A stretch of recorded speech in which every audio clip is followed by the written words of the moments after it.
the heroes. Everyday heroes. Yeah, I'm talking to you. You probably are like, I'm not a hero, you're talking to the wrong person. And I'm all like, you're talking to your TV. So listen up.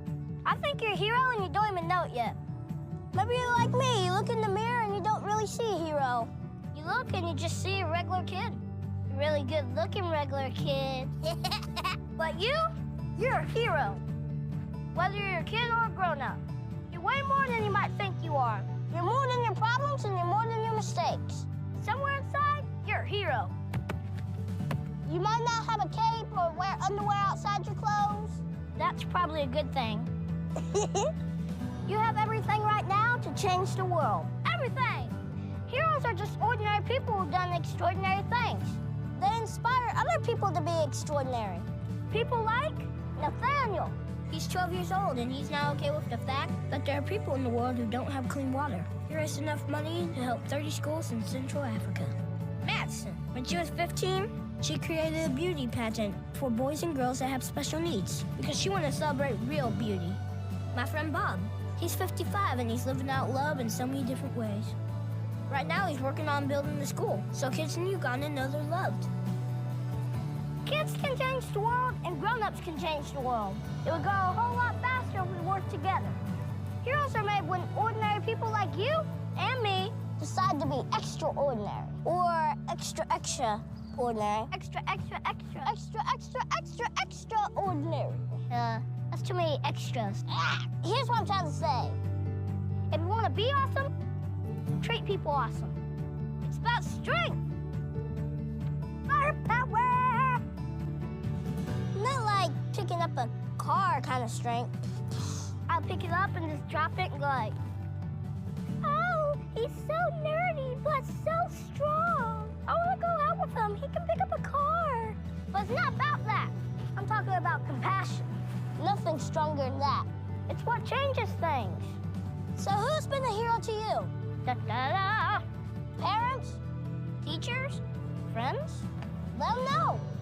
Heroes don't always know that you're heroes. We all need reminders. The little things that we do are a big deal. Heroes are people in our lives who see us what we really are. Awesome. Did you hear that? I said it. You're awesome! You're awesome! You don't need a cape and you don't need money. You don't even need to be bitten by something radioactive. You just need to care. And if you are bitten by something radioactive, you should go to a doctor, sir. It'll make your pee green. It would be cool to fly or be part spider or be part squirrel. I don't think part squirrel is a thing. Is that a thing? Like a man squirrel? But you're already filled with superpowers. So don't wait for a signal in the sky. Look a little closer at the world around you. You're ready right now. It's time to be the hero that you're meant to be. Cape, what are you not okay with? Think about it. Now what do you have? And who can you bring with you? Everybody! Everybody! Everybody! You have everything that you need to make someone's day more awesome. Someone may never told you this, but I promise it's true. The world needs heroes, and that hero could be you. That hero could be you. And that hero could be you. Yeah. Let's do this.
Good afternoon. Welcome to our regularly scheduled board work session, March 13th. Want to say thank you to all you superheroes out there for joining us, and want to recognize our visitors, Miss Marianne Rickner from the museum, and sitting in for Alan Harkness is Mr. Gabriel Lundeen. Thank you so much for joining us. And if we have any administrators from our schools, just kind of wave. The rest of y'all are district people and community people. So thank you so much for joining us. We have a couple of proclamations.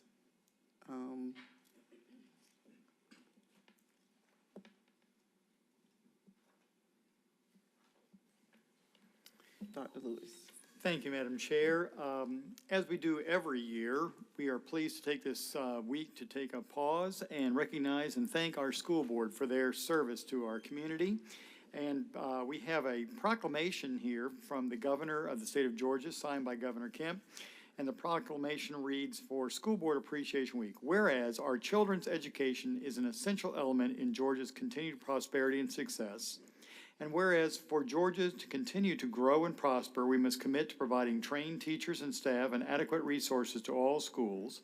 And whereas Georgians serving on school boards have demonstrated a strong commitment to quality public education by securing necessary resources, promoting academic standards, and fostering partnerships with the communities. And whereas Georgians elected to boards of education collaborate with school systems, parents, businesses, and community leaders so that students can become educated, productive members of our state and nation, now therefore I, Brian Kemp, Governor of the state of Georgia, do hereby proclaim March 13th through 17th, 2023 as School Board Appreciation Week in Georgia. And we have the signed proclamation here from Governor Kemp. And I just want to personally thank the board for your commitment, your time, your service. I honestly believe school board service is one of the most important elected positions in our country. It certainly is preparing our future, and for that reason, I am very, very grateful for the time and commitment you all have made to serving our community in this capacity. Also, you have at your places a bag from the district that has some nice little gifts in there, one of which is some MCSD personalized earbuds for you. And then from Reese Road Leadership Academy, this nice little basket of goodies for everyone.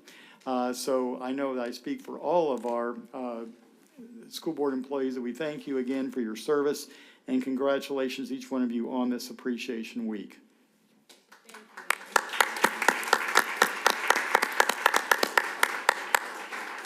Thank you so very much.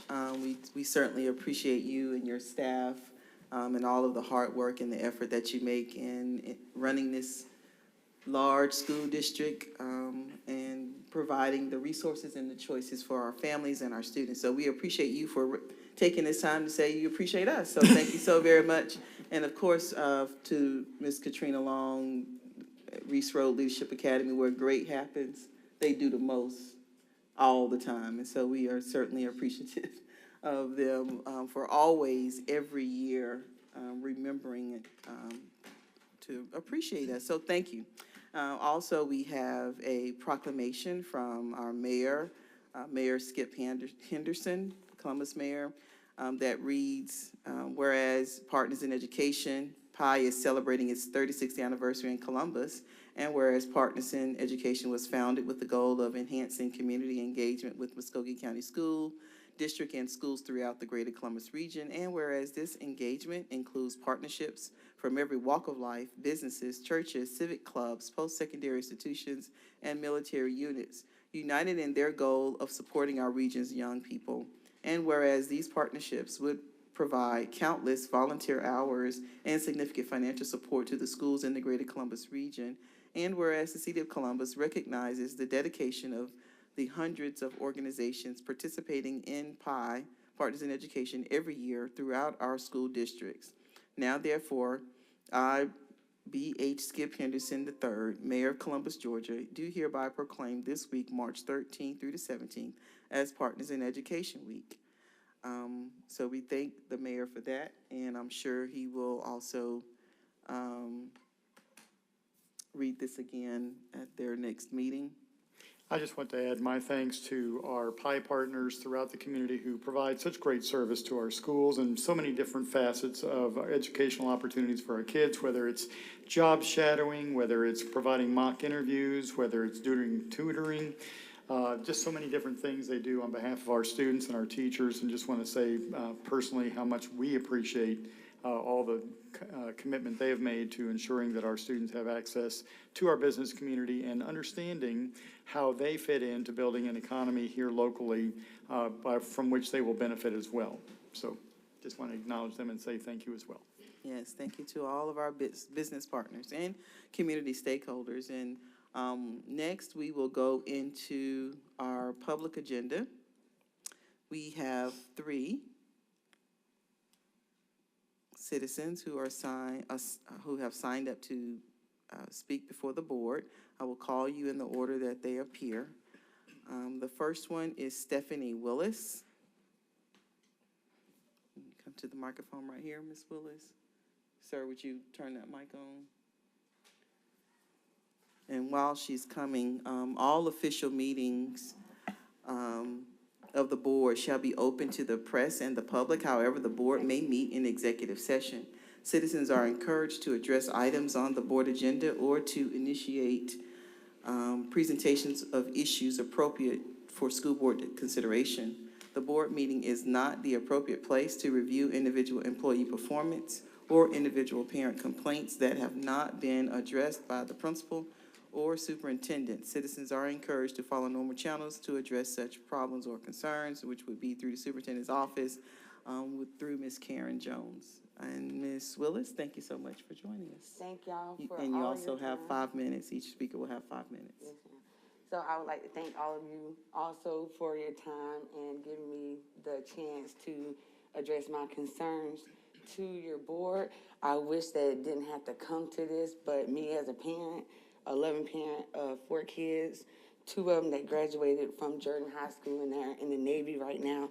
I'm proud of them. You know, it wasn't easy, you know, but they did it. They put their foot forward, and I was proud of them. They worked while they went to school, and they made good grades and made it out. So with that being said, I have a junior at Kendrick High School, and he has probably had a future, you know, past of being bullied.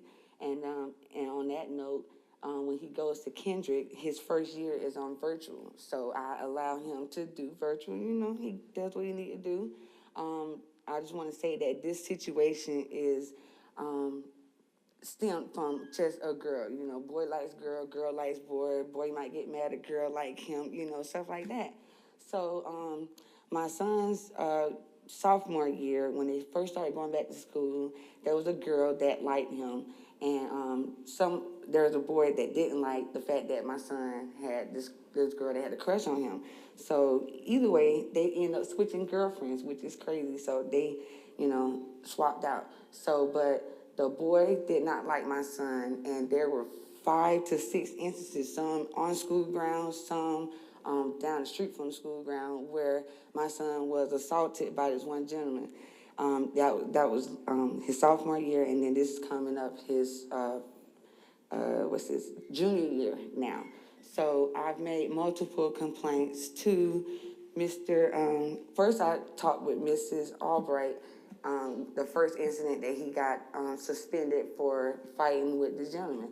I never endorsed fighting at no time. I always say, talk it out, let me know what's going on. But, you know, he did talk to me and let me know what's going on. So when I addressed it to the principals, you know, it was kind of brushed off.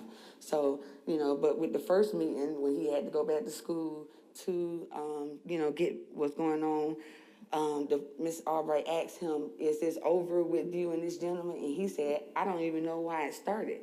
Because, you know, there are instances where the boy would just come and just wail on him. He just wails on a couple of other, you know, kids at the school. Never been in tribunal that I know of, because he'll get suspended 5, 10 days and come back with the same thing. But with my son, he said a comment about a young man, and they're in a gang. My son is not in a gang, but the boy that he has the problem with, he is in the gang, and my son was saying something, at Facebook, not Facebook, it was actually Instagram, where he said something about a gentleman that's in that same group with the guy that he has a problem with. And he said, well, you better, watch your back and stuff like that. So he was basically threatening my son on behalf of the gentleman that he goes to school with. That gentleman didn't go to Kendrick with my son. But, I can tell you an instance where I went to the fair with my son, and this one gentleman was following him around the whole time. And if I wasn't there, he would have, jumped on him and physically assaulted him. But so now I want to interrupt you because you're down to a minute and a half. Did you have a ask for us? Well, I was just going to state the fact that I tried to handle every situation that I have with the principal. I try to start at the bottom level and work my way up. So with this last instance where my son was in the locker room and the boy who, he had the problem with, had another boy fight him and tell him he wanted to fight him. So my son goes to his classroom, and then he ends up fighting with the boy, and then the rest of the gang members jump him, which is 7 boys that jumped on him in the locker room while the teachers were at the gym desk. They had kids coming in through the back door, and nobody was watching the kids in the locker room. So when he got jumped, could have got paralyzed, could have got hurt severely, but he didn't. When he went to the office and they told me about it and they called me, I came up there and they said, well, your son has just been in a fight and we want to know who all is involved in this. But they had the video the whole time. They was telling my son that he has to testify against the guys who jumped on him. They said it's gang related automatically. So, they end up suspending him. When they suspended him, I see that his safety isn't a concern, but I also accept the punishment of the suspension because he did agree to fight. So all in all, when he goes to court, they charge him as afraid because he agreed to fight with the gentleman who sat there and tried to fight him. So when I tried to call to the school board and figure out what's going on with how does my son get charged with defending himself when he didn't even have a problem with that in particular boy, they said that, since he decided to fight, that's, it is what it is. But my son is an adult, and he was going to get charged by the school for defending himself after he had already made multiple, But Ms. Willis, have you, because since I interrupted you, I gave you some more seconds. Have you spoken with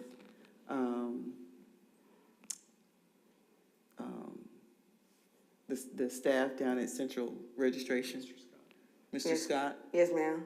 Okay, that's the process. I did. Okay. I did that. You want me to tell you about the process? I can go through that pretty quickly, though.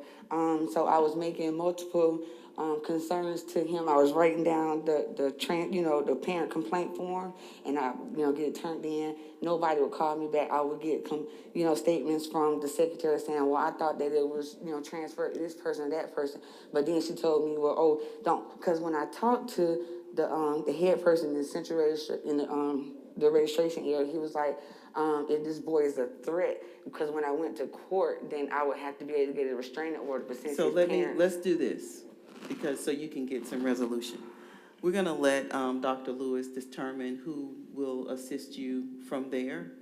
And I believe, do you not have a meeting with Chief Arp tomorrow scheduled? Yes, sir. Okay, that's the next best place to go. Chief Arp he's our chief of our MCSD Police Department, and he'll work to try and hear your issues and try and work through that as best he can. But I believe you do, we did schedule that today for you. Is that correct? Okay, Yes, sir. very good. And that's Thank tomorrow? you so very much. Sir? Okay. Thank you. Thank you. Yes, ma'am. Thank you. Kayla Freeman.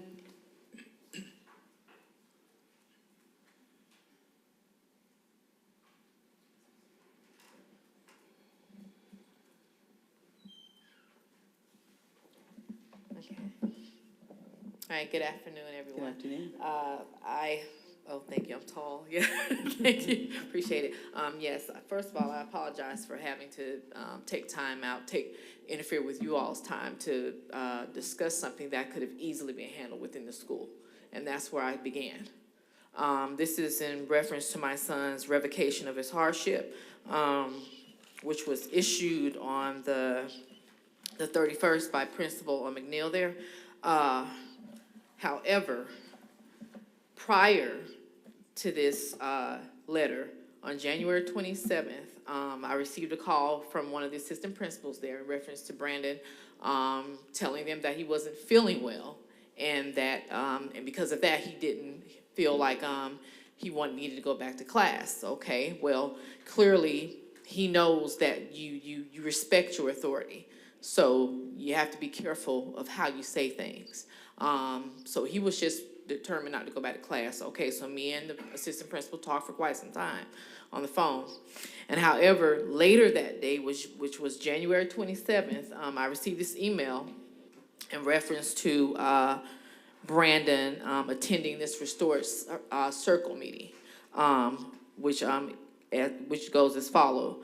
I hope this email finds you doing well. I attempted to call you today since our first initial conversation, but was unsuccessful due to the behavior your son, Brandon Kirby, demonstrated today. And let me stop there for a second. I'm not saying this just because I'm his mother, but he's a good kid. He's not one of those kids that you just are so unruly and disrespectful, you just want to get rid of him. It's not like that. And you can just use your child's first name or just your Brandon. son. Just say son if you Brandon, want to. okay. And in the email, he cannot return to school until you and he can attend one of our Restore Circle meetings. They are offered every Tuesday and Thursday. And the Restore Cycle is an intervention we use for at-risk students or students who have at-risk behaviors. You meet with one of the program specialists, which at the time was Dr. Ellis. And they discuss with you and your child the problem they are having with school or another peer. The specialist tries to address it as part of an intervention to help them move forward and be successful here at Hardaway High School. Okay, I received this on the 27th from one of the assistant principals. On the 1st, I was reminded of the meeting. On the 2nd, we attended the meeting. Me, my son Brandon, Dr. Ellis, and Ms. Person. The meeting went well. Brandon adhered to all school policies. He listened. He understood that, okay, if you're gonna stay here, you're gonna have to take your education seriously and grow up, so he understood that. The meeting ended well, accordingly well. So over the weekend, however, is when we checked the mail and received this letter of revocation, which was signed and dated on the 31st of January. Now, unbeknownst to us, unbeknownst to me, unbeknownst to Dr. Ellis, Ms. Person, we were not aware of this revocation letter. I did reach out to the principal. I reached out to his supervisor, to no avail. They were simply stuck on this letter. They pretty much refused to hear what I had to say. I mean, it's just, this could have been avoided, is what I'm saying, because although Kendra gets his home school, I put in for the hardship back in 21 for him. He's been there ever since. He's also an IEP student, and I knew that would be a safer and better environment for him. That was the whole purpose of it. After having the IEP meeting on the 1st of February with Ms. Wallington and all the rest of his teachers, they all addressed concerns with me that he may possibly have ADHD. I looked into that. We went to see his pediatrician, and he had sent us this questionnaire home to be completed by both myself and the teacher. This was after the fact. His last day at Hardaway was on the 6th of February. So the 7th was his doctor's appointment actually for his yearly checkup. But anyway, at that time I did discuss this with him.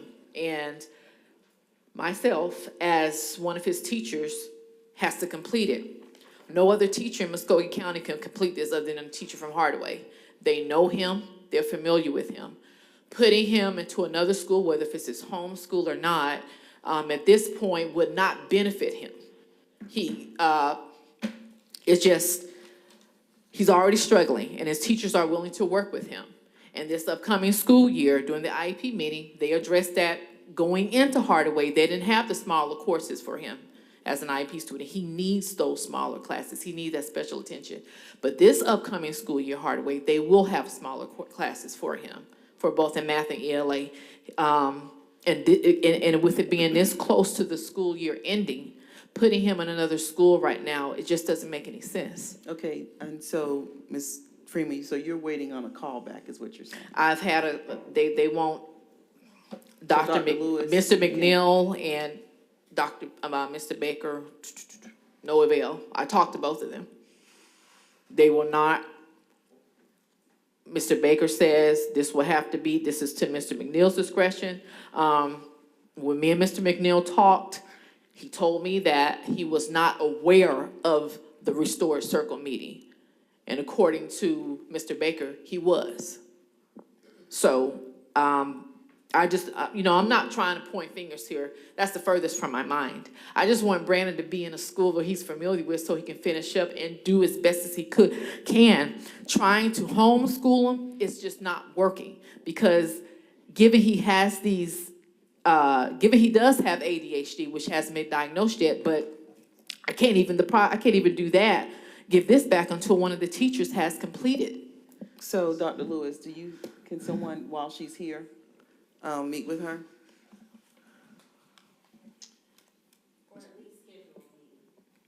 Mr. Baker can follow up with her on this, just to look at the details on this. Of course, hardships are determined by the principal as far as any revocations, but certainly Mr. Baker can work at the dates on the letters and go from there and navigate this and do the best he can. But ultimately, hardships are decided by the principal. Yeah, and I understand that, but Mr. Baker can certainly look at that and talk with you and go from there. Well, he already told me he couldn't. Well, he's right here. Okay. And this is the superintendent, and so the superintendent is saying that Mr. Baker will follow up with you. So Okay. thank you so much. Thank y'all, I Ms. Freeman. appreciate We it. appreciate that. Thank Okay, you. thank you. I have a All right. request also, Dr. Lewis. Just because I heard the word IEP, I want to make sure that we're following the process. If Dr. Nelson or someone in that department can make sure that, I understand that the principal gets to make that determination, but sometimes it's a little different when a student has an IEP. So I want to make sure that we are not violating that IEP and that we follow a proper protocol. And we're taking the IEP into consideration with revoking this particular item, so, this particular student. So if, that's my request. If you would Buckner. include someone from special ed, that would be great. Ms. Buckner. And sir, can you hit the microphone back? Have I hit it?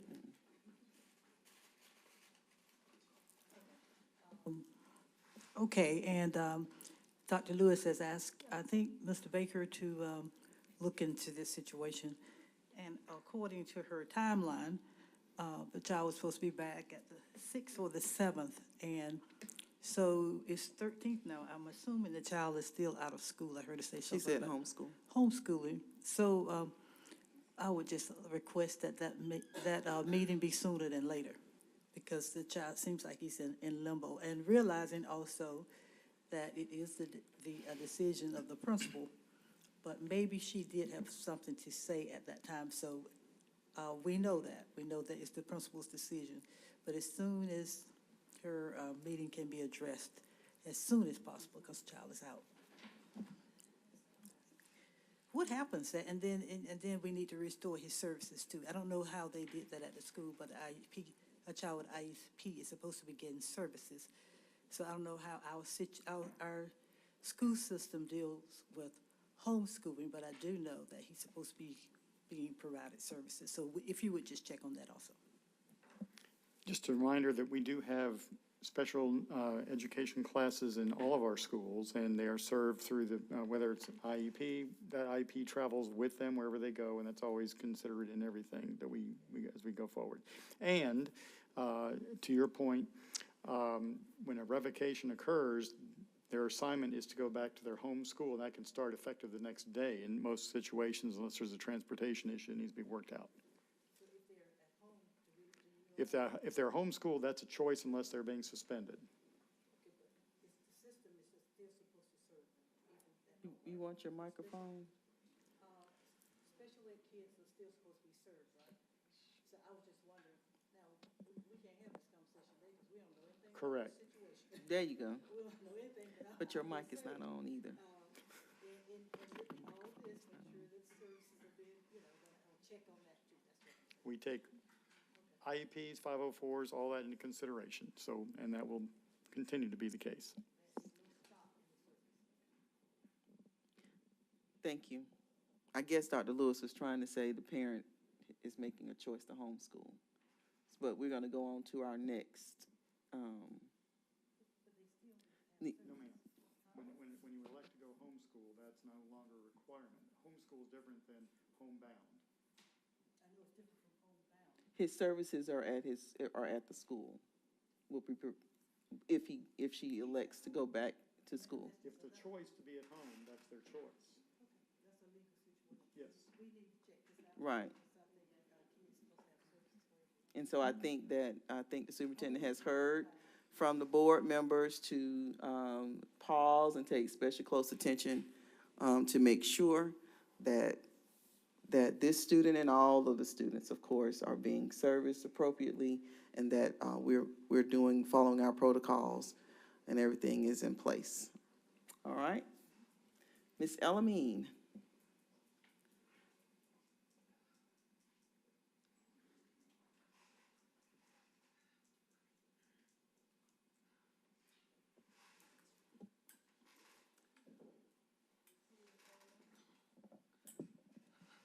What are you saying, Ms. Button? Well, it's good to see you. Could you pass that to Ms. Jones?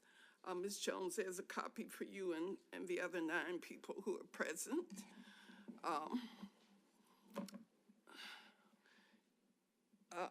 Has the clock started? Well, there are 2 documents.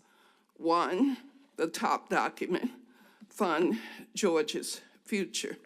You may recall, I think I spoke before the board in November about the Fund George's Future project, which includes a number of nonprofits around the state and school districts. Particularly important is Gwinnett County, since it's such a big school district. And every Friday afternoon, we meet to get an update on the legislative session.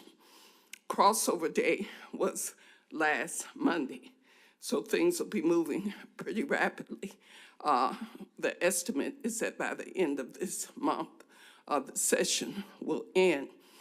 And what we've been fighting for is for the formulas that fund the schools to take into consideration poverty. And in this community, the last I heard, 30% of the children live in poverty. And this school district has a significant amount of poverty. And we do know that the schools where the poorest children go tend to not do so well. Many of them have been on that takeover list for quite some time. It bugs me. Martin Luther King Jr., Dorothy Height, Thomas Brewer, civil rights icons. But this is something that we'll be working on for a while. The second page, no surprise, your zip code and the quality of your education is inextricably linked. San Francisco has been prioritizing education equity based on people having access to affordable housing in areas where the school districts are better. So if you want to go to a Columbus High or a Britt David, can you afford to live in those neighborhoods? This is an important conversation about poverty and education. There were 1,202 evictions last year. I've been connecting with quite a few parents who are part of the homeless connection with Dr. Nelson, because I know you see those numbers have increased. January, 125 evictions in Muscogee County. I get these reports through open records from the sheriff's office. February, 122. At that rate, we'll be probably close to 1,500 evictions by the end of the year. So we're in a bit of a crisis when it comes to housing and homelessness, and quite a few more